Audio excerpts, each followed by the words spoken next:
ውስጥ እንዴት አይነት ነገር አሳየን። ፓሲቭ ማለት የሚቃወም ነው ማለት ነው ብለናል። ከፍተህ አሳየን እባክህን ማስረጃ። የምትፈልገውን ብቻ ነው የምትሰማው? አይ የምፈልገውን ብቻ ሳይሆን አንተ የምትናገረውን ነው የምሰማው። እና አንተ ስትናገር ደግሞ የምንሰማው ፓሲቭ ማለት የሚቃወም ማለት ነው አልከኝ። ለእሱ ማስረጃ ስጠኝ። እሺ ከመጽሐፍ ቅዱስ ልስጥ? አይ አይደለም፣ ከኮንፌሽን ስጠኝ። ፓሲቭ የሚለውን ቃል የሚጠቀሙ ኮንፌሽንን እንጂ መጽሐፍ ቅዱስ አይደለም። ከኮንፌሽን እኔ የምልህ ዮሲ ፓሲቭ ማለት የሚቃወም ነው ብላል። ዮሲ ምን ሲስ እንዳልሰማ ብላል ይላል። እሱ ነው የሚመልሰው። ሲስ እንዳልሰማ ሆነ ብላል እንዲህ ማለት ጀመር። አልሰማሁ እኮ ነው እኮ በእውነት አልሰማሁም። አንተ ሚዩት አድርጎና ኤፍሬምም ይሄ ጥያቄ ይጠየቅ ያልነው እንደዛ ብሎ አይደል እንዴ? ያው ሲስ ያው ልታስመልጭ ነው። ይሁን ችግር የለውም። እኔ የዛ እንትን የለብኝም። ችግር የለውም። በስህተት ከሆነ ችግር የለውም። በስህተት ከሆነ እንትን ይላል። አንተ ራስህ እኮ አንተ ራስህ እኮ ቅድም ስታብራራለት ነበረ። ፓሲቭ ማለት የሚቃወም ነው ሲል አንተ ራስህ እኮ ቀበላለህ እንዴ? ፓሲቭማ ማለት እኮ እንዲህ ነው እያልክ ነበር። ሁሉ እኮ ሰው ሰምቷል። ፎርሙላው እኮ እንደ ጭራሽ የሁሉ ሰው ሰምቷል ትላለህ እንዴ? ተገልብጠህ እኔ ትለኛለህ። ሲስ የተወሰነ በር ሲከፍትልህ አንተ በሚገባ ትፈሳለህ እንዴ? ሲስ እኮ ዝም ብሎ እኮ እንደዚህ አይደለ እንጂ ቅድም እኮ እሱ ራሱ ሲያረምህ ነበር እኮ እንዴ? ፓሲቭማ ማለት እያለ እኮ ነበረ። ምናልባት እንግዲህ አንተን ከማክበር አንጻር ማምለጫ መንገድ እየፈለገ ነው ሊሆን ይችላል። ችግር የለብኝም። ይህን ነገር ቢቀርም ችግር የለብኝም። ከናን ይህን ማስረጃ ልታሳየን ትችላለህ? ከናን እንኳን ደህና መጣ። በመጀመሪያ ጠይቆ እስኪ እሱን ራሱን ፓሲቭ ምንድን ነው የሚለው ጠይቀው። ቆያችሁ? ሰላም ናችሁ? አሎ እንዴት ነህ ከናን? ደህና ነህ? አለው እግዚአብሔር ይመስገን አለን። እስኪ አንድ ማስረጃ ሁለተኛ ስልክ የያዘ ሰው እየፈለግን ነበረ። ይሄ ፓሲቭ የሚለውን ከፍተህ ልታሳየን ትችላለህ ወይስ? መጀመሪያ እኮ ኢዮስያስ ፓሲቭ ዊል ማለት መቃወም ማለት ነው ብሎ አልተናገረም። እኔ ከታች ስከታተል ነበር። ወደ ራሱ ማዞር ያስፈልጋል። አሁን አንተ ያላልከውን ብለሃል ተብለህ ነበር። ያንን አላልኩም ውሸት ነው ብለህ ማፍረስ ነበረብህ። አዚፍ እንዳልክ ነው በቃ አድርጎ ሲናገር የነበረው። አብሮት ያለው የጋበዘውም ሆስቱም በፍጹም እንደዛ ያላለም ሲሉ ነበር የነበራችሁ ሰዎች።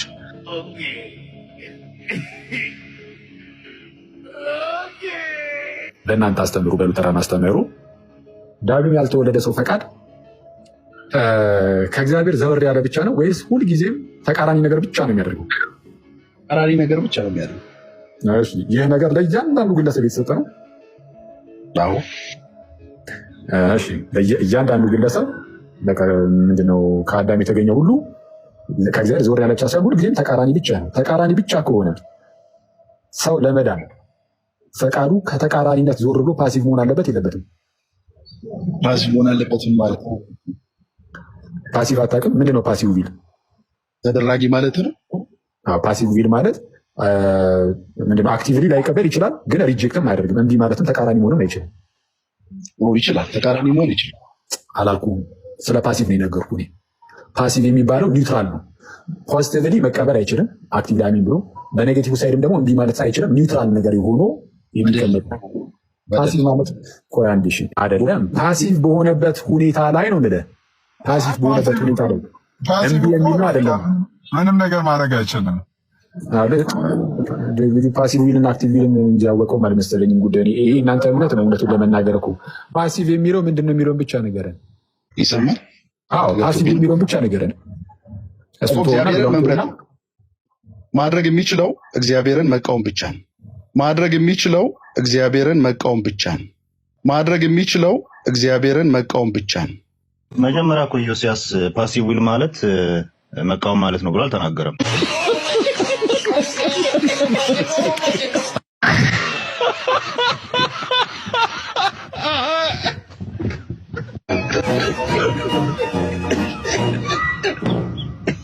ልመልስልህ እኮ አንዴ ቆይ ስማኝ፣ ጥያቄን ስማው መጀመሪያ። ፓሲቭ ማለት የሚቃወም ማለት ነው ወይ? ፓሲቭ ዊል ፓሲቭ የሆነ ፈቃድ ሲባል የሚቃወም ፈቃድ ማለት ነው ወይ? የሚቃወም ማለት ነው፣ እስረኛ ማለት ነው። የሚቃወም ማለት ነው ወይ? ፓሲቭ ዊል ፓሲቭ የሆነ ፈቃድ ሲባል የሚቃወም ፈቃድ ማለት ነው ወይ? የሚቃወም ማለት ነው፣ እስረኛ ማለት ነው። ነገር ግን ያዘው አንዴ ዩሲ አንዴ ቆይ ዩሲ አንዴ ወንድሜ ይቅርታ ሰጣለሁ እድሉን። አንዴ ነገርየውን በደንብ እየተረዳ ነው እንድንሄድ እንትን እናድርገው፣ የሆነ ዲስከሽን እናድርገው። ኤፍሬምንም እዚህ ውስጥ እንክተተው። ኤፍሬም ሰላም ለአንተ ይሁን፣ እንኳን ደህና መጣ። ጨርስ። ኧረ ቆይ አብረን እናወራበታለን ሁላችንም። እሱም እንዳንተ ፓሲቭ የሆነ ፈቃድ የሚቃወም ፈቃድ ብሎ ይተረጉማል አይተረጉም? ጨርሱና አለው ችግር የለም። አሁን ከደቂቃዎች በፊት ወይም ከአንድ ሰዓት ምናምን በፊት ከማን ጋር ከናኦሌ ጋር ስናወራ ፓሲቭ ማለት እምቢ የማይል ብሎ ሲተረጉም ሰምታችሁ ነበር። እሱም ሉትራን ነው፣ ይሄኛውም ሉትራን ነው።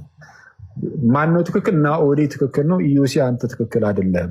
ፓሲቭ የሆነ ፈቃድ ማለት እምቢ የማይል ማለት ነው። በቃ ዝም ብሎ በቃ የሚደረግ ብቻ። ልክ እንዴት ብለን ቅድም እኮ አሁን አንተ በደንብ አልሰማህንም እንጂ እኔና ናኦሌ ስናወራ ለምሳሌ አልዓዛር ሲሞት ብለን አንስተን ነበር። አልዓዛር ሲሞት ጌታ ኢየሱስ መጥቶ አስነሳው። አልዓዛር ሲሞት ጌታ ኢየሱስ መጥቶ ሲያስነሳው አልዓዛር ኢየሱስን ኖ አልፈልግም አታስነሳኝ ሲለው አታይም፣ አስነሳኝም ሲለው አታይም። በዚህ ያ ያለበት ኮንዲሽን ፓሲቭ እየተባለ ሊነገር ይችላል። ኔጌቲቭሊም አይቃወምም፣ ፖዚቲቭሊም ደግሞ ተነስቶ ሲጣራ አታየውም። ፓሲቭ ማለት እንደዛ ነው። የማይቃወምም እሺ የማይልም። ልክ አይደለም። የአንተ ትርጉም አሁንም ልክ አይደለም። ጉዳይ ላይ ሰው በነፃ ፈቃዱ ብቻ ይድናል ያምናል ብለን አናምንም። ሰው ያለ ፈቃዱ ደግሞ በእግዚአብሔር ጸጋ ብቻ ይድናል ብለን አናምንም። ስለዚህ ሁለቱንም ኤክስትሪሞች እንቃወማለን። በደንብ አድርጋችሁ ስሙ። ሌሎቻችሁም አንደኛውን ኤክስትሪም ሰው ነፃ ፈቃድ ስለሌለው እንዲያው በጸጋው ብቻ ነው የሚድነው ያለ ሰውየው ፈቃድ የሚለውን የሉትራኖችን እምነት እንቃወማለን። የአባቶች የሚቃወሙታል፣ መጽሐፍ ቅዱስ ይቃወማል ብዬ አምናለሁ። እሱን እንነጋገርበታለን። በጎን ደግሞ ፔላጂዮሳውያን የሚነቀፉበት አንዱ ነገር ሰው በነፃ ፈቃዱ ብቻ እንዲሁ ሊያምን ሊድን ይችላል ብሎ ስለሚያስተምሩ የፔላጂዮሳውያንንም ትምህርት ደግሞ እንቃወማለን። ሰው ያለ እግዚአብሔር እርዳታ ያለ እግዚአብሔር ጸጋ በነፃ ፈቃዱ ብቻ ይድናል የሚለውን። ኦርቶዶክሳዊው ትምህርታችሁ ምንድን ነው ከተባልን በነፃ ፈቃድ ብቻ ነው፣ በእግዚአብሔር ጸጋ ብቻ በፍጹም። የእኛ ነፃ ፈቃድ አለን፣ በነፃ ፈቃዳችን የስ እናምናለን፣ ግን የእግዚአብሔር ጸጋ ግን አግዞን ረድቶን። ስለዚህ ሁለቱንም ነው የምንይዘው። እንግዲህ ከዚህ በላይ እንዴትም ልመልስልህ አልችልም። ሁለቱንም እንይዛለን ያልኩት እኔ። አዟዟር ከሆነ ተመሳሳይ መልስ ነው። ስለዚህ ተመሳሳይ መልስ ከሆነ ጥሩ ነው። አሁን ደግሞ እኔ ልጠይቅህ እንግዲህ ከጨረስክ ማለት ነው። ውሃ ቅዳ ውሃ መልስ እንዳይሆን። አልጨረስኩም። መጨረስ ካልጨረስክ እሺ ቀጥል ወደ ሌላም ጥያቄ። እዚሁ ላይ ነው ያለው። እዚህ ላይም ካለ ጠይቅ፣ ግን ተመሳሳይ ጥያቄ ብቻ እንደዚሁ አንደጋግም። የምጠይቀን ጥያቄ ክሊር ስለመለሰ የስ ኦር ነው በለኝና እዛ ተመለሰልኝ ወይ ተመለሰልኝ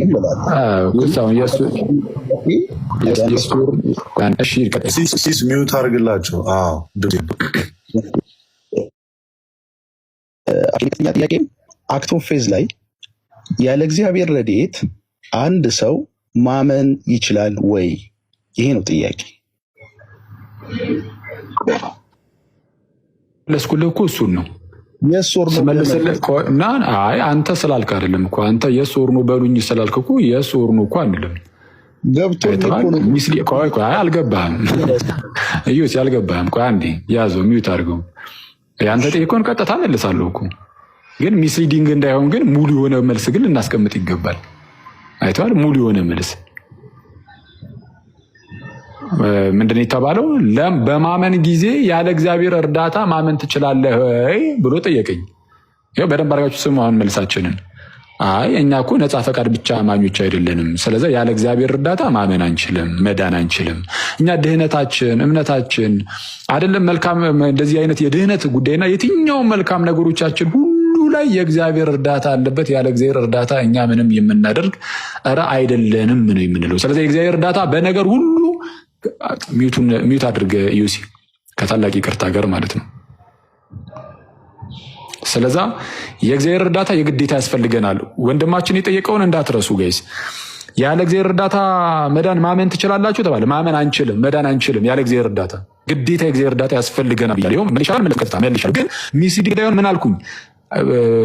ምንድን ያለ ፈቃዳችንም ግን እንደናንተ ደግሞ ያለ ፈቃዳችን በፈቃዳችን አክቲቭሊ ፓርቲሲፔት ሳናደርግ በጸጋ ብቻ እንደዚህ ዝም ብሎ ሰውየው ሳይፈቅድ ፈቃድ ሳያመጣ ፍላጎት ሳይኖረው ዝም ብሎ ፓሲቭ ሆኖ ፈቃዱ እንዲያድናል የሚባለው ነገር ደግሞ ውሸት ነው እያልኩ ነው። ግልጽ ነገር ማለት ነው። ሁለቱም ነው እያልኩ ነፃ ፈቃድም አለን፣ የስ የእግዚአብሔር ጸጋም አለ። ሲነርጂ ማለት ይሄ ነው። አለበለዛማ የእግዚአብሔርን ጸጋ የእግዚአብሔርን ረድኤቱን እርዳታውን ዞር አድርገን ነፃ ፈቃድ ብቻ ካለንማ ምኑን ክርስትና ነው? ምኑን ሲነርጂ ሆኖ ሲነርጂ አይደለም ያስብላል። ስለዛ እንደዛ ነው ውድ ልጅ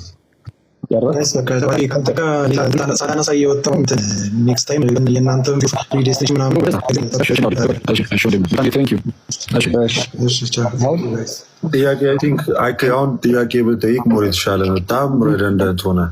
ችግር የለውም። ኢዮሲ ሌላም ጥያቄ ካለ ይኸው አሁን ሌላ ጥያቄ ካለ ጠይቅ።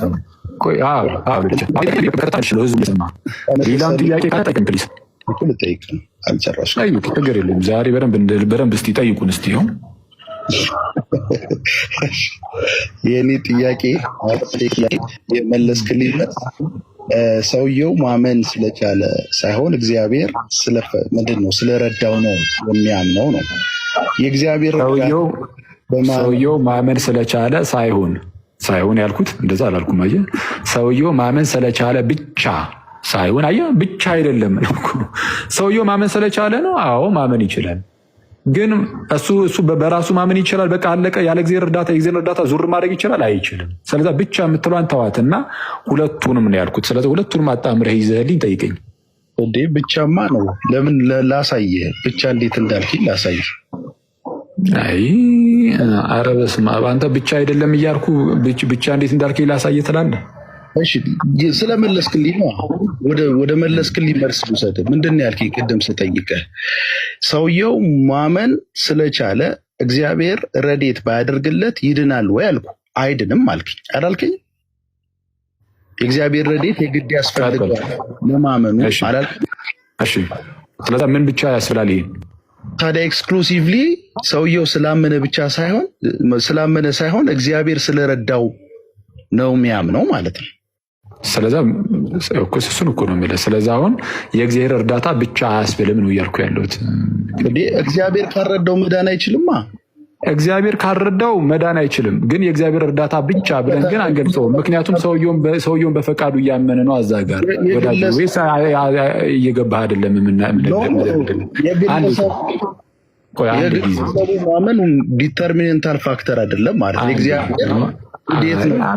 አንተ ነህ ያልከው። እንዲ ኧረ የምትጠየቀውን እኔ ልመልስ። የኔን እምነትማ እኔ ላስቀምጥ እንጂ። ለምሳሌ ልክ እንዴት መሰለህ? በምሳሌ ሳስረዳ እሺ፣ በምሳሌ ሳስረዳ ለምሳሌ አንተ መብላት ትችላለህ። ምግብ መብላት ማለት ነው። ግን ምግብ ካልቀረበልህ ልበላ አትችልም። የሆነ ምግብ ቤት ሄደህ ቁጭ ብለሃል፣ መብላት ትችላለህ። መጉረስ ትችላለህ። አቅሙ አለህ ምግብ የመጉረስ የስ አለ። ግን ግዴታ ሊቀርብልህ ደግሞ ይገባል። ይሄ ማለት ምግቡ ስለቀረበልህ ብቻ ትበላለህ ትጎርሳለህ ማለት ነው። አንተ ምንም ሳትጎርስ ሳትሰነዝር ምናምን በፍጹም አይደለም። አንተም እጅን ትሰነዝራለህ፣ ተጠቀልለዋለህ። ይጎራ የምሳ ሰዓት ምሳሌ ይጥላል። እና ቦት ሳይድ ያለውን ነገር ማየት አለብህ። ሲነርጂ ማለት እንደዚህ ነው ብራዘሬ። እና ከዛ አንጻር ይኸውና ዩሲ ወደ ቀጣይ ያዕቆብ ሆይ የጠራውም እስራኤል ሆይ ስማኝ፣ እኔ ነኝ፣ እኔ ፊተኛው ነኝ፣ እኔም ኋለኛው ነኝ ይላል። ማን ነው ይህን እየተናገረ ያለው? እግዚአብሔር ያህዌ አይደል?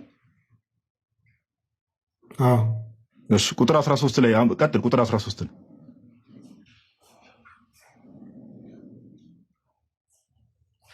እጄም ምድርን መስርታለች። እናንተ አሁን እጁንና እግዚአብሔርን እየለያችሁ እኮ ነው የተቸገራችሁት። ኧረ ቆይ እጄም ምድርን መስርታለች፣ ቀኜም ሰማያትን ዘርግታለች። በጠራዋቸው ጊዜ በአንድነት ይቆማሉ። ልቀጥል። ይህንን ማነው እየተናገረ ያለው? ቁጥር 13 ላይ እናንተ ሁሉ በአንድነት ተሰብስባችሁ ስሙ። ያህዌ ነዋል። ቁጥር 13 ላይ ያለውን የተናገረው እናንተ ሁሉ ያህዌ ነው። ቀጥል። ቁጥር 14 ላይ እናንተ ሁሉ በአንድነት ተሰብስባችሁ ስሙ። እናንተ ሁሉ ከያህዌ በቀር አምላክ በብሉይ ኪዳን ላይ ስለሌለ ሁሉንም ችግር የለውም። አንብቡ ትንተናውን። እናንተ ሁሉ በአንድነት ተሰብስባችሁ ስሙ። እናንተ ሁሉ በአንድነት ተሰብስባችሁ ስሙ። ከእነርሱ ይህን የተናገረ ማን ነው? እግዚአብሔር የወደደው ፈቃዱን በባቢሎን ላይ ያደርጋል። ክንዱንም በከለዳውያን ላይ ይሆናል። እሺ እኔ ራሴ ተናግሬያለሁ፣ እኔ ጠርቼዋለሁ፣ አምጥቼዋለሁ፣ መንገዱም ትከናወንለታለች። እሺ አንድ ያዙ። ቁጥር 15 ላይ ቆይ አንዴ ቁጥር 15 ላይ እኔ ራሴ ተናግሬያለሁ፣ እኔ ጠርቼዋለሁ፣ አምጥቼዋለሁ፣ መንገዱም ትከናወንለታለች ያለው ያህዌ ነው አይደል? ያህዌ ነው የተናገረው። ይሄን ነው በደንብ ስሙ። በደንብ ያስተዋላችሁ። ቁጥር 15 ላይ ያለው አካል እየተናገረ ቆይ ቁጥር 15 ላይ ያለው ያህዌ ነው። ከቁጥር 13 ጀምሮ ያህዌ ነው እየተናገረ ያለው። ቀጥል። ቁጥር 16 ላይ ቀጥል። ወደ እኔ ቅረቡ፣ ይህንንም ስሙ። እኔ ከጥንት ጀምሬ በስውር አልተናገርኩም፣ ከሆነበት ዘመን ጀምሮ እኔ በዚያ ነበርኩ። እዚህ ጋር ያዘው። አሁንም ጌታ እግዚአብሔር ያዘው። ወደ እኔ ቅረቡ፣ ይህንንም ስሙ። እኔ ከጥንት ጀምሬ በስውር አልተናገርኩም፣ ከሆነበት ዘመን ጀምሮ እኔ በዚያ ነበርኩ ያለው ያህዌ ነው አይደለም? ያህዌ ነው። በጣም ጥሩ። ቀጥልሽ። አሁንም ጌታ እግዚአብሔርና መንፈሱ ልከውኛል። ይሄን ያለው ማን ነው?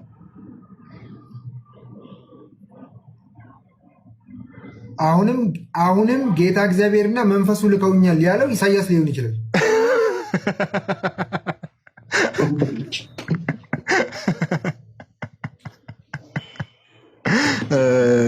ሬገን ወንድሜ አሁን አያር ቆይ ዲንጉ ይባላል። ዲንጉ ይባላል።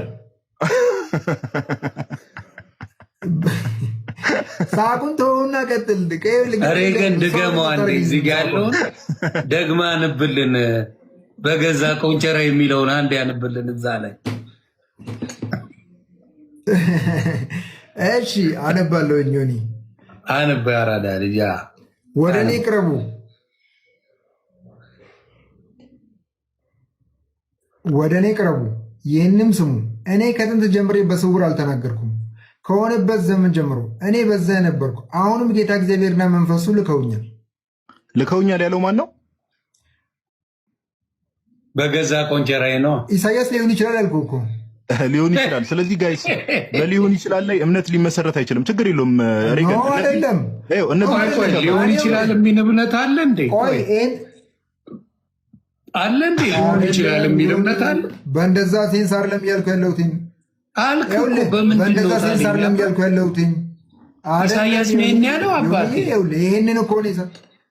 እሺ ይኸውልህ ዮኒ አሁንም ጌታ እግዚአብሔርና መንፈሱ ልከውኛል ሲል እሱ ሊለኝ የፈለገው ምንድን ነው የሚለውን እኔ እና እሱ ስለተግባባን ነው። በነገራችን መጣል ከዚህ ከጋድም የባሰ ሰው መጥቶላል።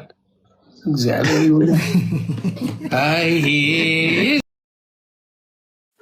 ሰሎሜን ታውቋታላችሁ። ዛሬ ስለ ሰሎሜ ልነግራችሁ ነው። ሰሎሜ በእናቷ በኩል የእመቤታችን የቅድስት ድንግል ማርያም ያክስቷ ልጅ ናት።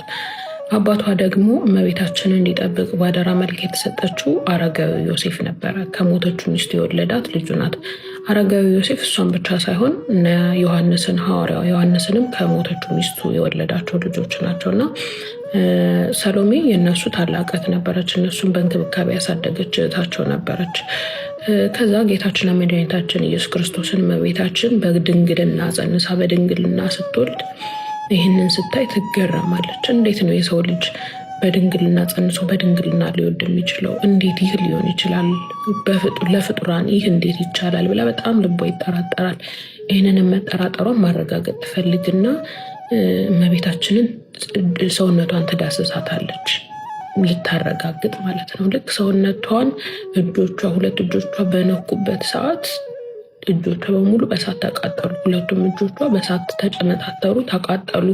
የእሳቱ ነበልባል ተሰማት፣ አቃጠላትና እሪ ያለች፣ አለቀሰች፣ ጮኸች። ሄዳም እመቤታችንን እግሯ ስር ተደፍታ የጌታዬ እናት ሆይ ይቅር በይኝ አለቻት። እመቤታችንን እኔን ምንም ስላረግሽኝ አይደለም ይሄ የሆነው የእግዚአብሔርን ስራ የእግዚአብሔርን ቸርነት ማዳን መቻሉን እግዚአብሔር መቻሉን ስለተጠራጠርሽ ነው እና ይቅርታን የሚሰጥሽ ልጄ ነው። ወደ ልጄ ቅረቢና ይቅርታን ጠይቂ፣ እኔ ግን እጸልይልሻለሁኝ እለምንልሻለሁኝ አለቻትም። ሰሎሜም ሄዳ በግርግም የተኛውን ሕፃን ሄዳ ትጠጋና በእጆቿ እያለቀሰች እያነባች በጸጸት እንባ ልክ እጆቿ ወደ እሱ ስትቀርብ እጆቿ ዳኑላት። ሁለቱም እጆቿ ወደ ነበሩት ተመለሱ። እጆቿ ብቻ ሳይሆን መጠራጠሯም ዳነላት። ከዛን ጊዜ ጀምሮ ለመጀመሪያ ጊዜ እመቤታችንን በድንግልና ጸንሳ በድንግልና መውለዷን የመጀመሪያዋ ምስክር ሆነች፣ አመነች። ልቧ በሙሉ በእምነት ተመለሰላትና ጥርጣሬዋ ጠፋ። ከዛም ለእመቤታችን ቃል ገባች። በአንቺ የደረሰ ሁሉ በእኔ ድረስ፣ በገባሹ ገባለሁ፣ በወጣሹ እወጣለሁ፣ ከዚህ በኋላ አልለይሽም አለቻት። ያንንም ተመርኩዛ እሱን በመከተል ሄሮድስ ጌታችንና መድኃኒታችን ኢየሱስ ክርስቶስን እያሳደደ በነበረበት ሰዓት እነሱ ኢየሱስ ክርስቶስን ይዘው አረጋዊ ዮሴፍና እመቤታችን በግብፅ በረሃ ሲሰደዱ አብራቸው የተሰደደች ሴት ነበረች። አብራቸው በበረሃ እመቤታችን በምትሰቃይበት በምትንገላታበት በዛ በበረሃው እንግዲህ አዲስ ወላድ ሆና ስትንከራተት መከራዋን ስትበላ ኢየሱስ ክርስቶስን በማዘል አብራ በመንከባከብ በማሳደግ በየቦታው ሲደክማት አብራት ህመሟን ታማ አብራት ያንን ጉዞ አብራት ያሳለፈች ሴት ናት ሰሎሜ ማለት። እሱ ብቻ ሳይሆን ኢየሱስ ክርስቶስን አብ ሲያድግ ለመንከባከብ፣ ለማጠብ፣ ለማዘን፣ ለማቀፍ፣ ሳቁን ለማየት የታደለች ሴት ናት። በጀርባዋ ላይ ጌታችንን መድኃኒታችን ኢየሱስ ክርስቶስን በጀርባዋ ለማዘል የታደለች ሴት ናት።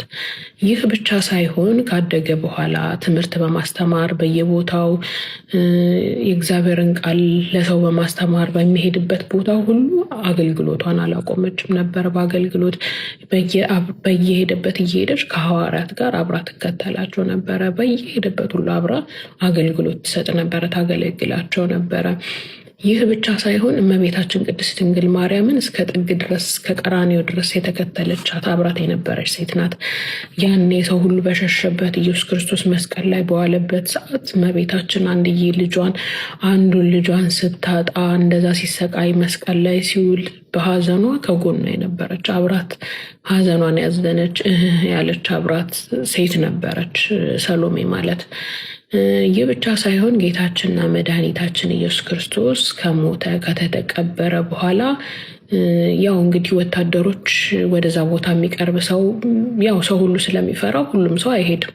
ነገር ግን ከሌሎች ሴቶች ጋር አብራ በመሆን በድፍረት ሄደው የጌታችን መቃብር አስከሬኑን ሽቶ ለመቀባት ወደ መቃብሩ ሲሄዱ ነው መቃብር ውስጥ እንደሌለ ያወቁት። ልክ መቃብሩ ጋር ሲሄዱ ሽቶ ለመቀባት መልአክ የብርሃን መልአክ ተገልጦ በዚህ የለም ተነስቷል የሚለውን ብስራት እሱ ከሙታን መካከል የለም ተነስቷል የሚለውን ብስራት ከሰሙት ሴቶች መካከል አንዷ ነበረች። እንግዲህ አስቡት፣ ከዛ ከጥርጣሬ መንፈስ ከዛ ከድፍረት ኃጢአት ተነስታ ይሄንን ሁሉ ተአምር እንድታይ የተፈቀደላት ሴት ነበረች። ጌታችንና መድኃኒታችን ከሙታን መካከል መነሳቱን ካየች በኋላም በእርጅና ዘመኗም እድሜዋን ያገለገለችው ኢየሱስ ክርስቶስን በመመስከር ለሰዎች በመስበክ ኢአማንያንን አማንያን በማድረግ የኖረች ሴት ነበረች። በዚህም ስራዋ ብዙ ሰዎች ኢየሱስ ክርስቶስን በመስበኳ እግዚአብሔርን በመስበኳ አይሁዳውያን እንደ ጠላት አይተዋት የኖረችና በመጨረሻም የሞተች ሴት ናት። እኔ ከሰሎሜ ምን እማራለሁ መሰላችሁ? ምንም አይነት ኋላ ቢኖራችሁ መነሻችሁ የፈለገ ዝቅጥ ያለ ቆሻሻ ቢሆንም እንኳን ኢየሱስ ክርስቶስ በንስሐ የማያጥበው ምንም ኃጢአት እንደሌለ የመጨረሻው የቅድስና ደረጃ መድረስ እንደሚቻል የድሮ ልባችንን የድሮ ማንነታችንን እንደማያይ እንግዲህ አስቡት። ከመጠራጠር እመቤታችንን እንዲማ ሊሆን አይችልም ብላ ከመጠራጠር ተነስታ ነው ኢየሱስ ክርስቶስን ለማቀፍ ለማዘል ከዛ ደግሞ ትንሣኤውን ለመመስከር የበቃችሁ ብዙ በረከቶችንና ብዙ ማግኘቶችን ያገኛችሁ። ይህ ብቻ ሳይሆን ጌታችንና መድኃኒታችን ኢየሱስ ክርስቶስ በእናቱ የመጡበትን እናቱን የሚጠራጠሩበትን ክብሯን የማይሰጡ ሰዎችን ዝም እንደማይልም አይቻለሁ። ምክንያቱም እመቤታችን በተጠራጠረችበት በዛሽ ቅጽበት ነው እሳቱ ወርዶ ያቃጠላትና ኢየሱስ ክርስቶስን በእናቱ ሲመጡበት ምን እንደሚሰማው ተምሬያለሁኝና እናንተ ከሰሎሜ ምን ተማራችሁ? እስኪ ደግሞ ንገሩኝ።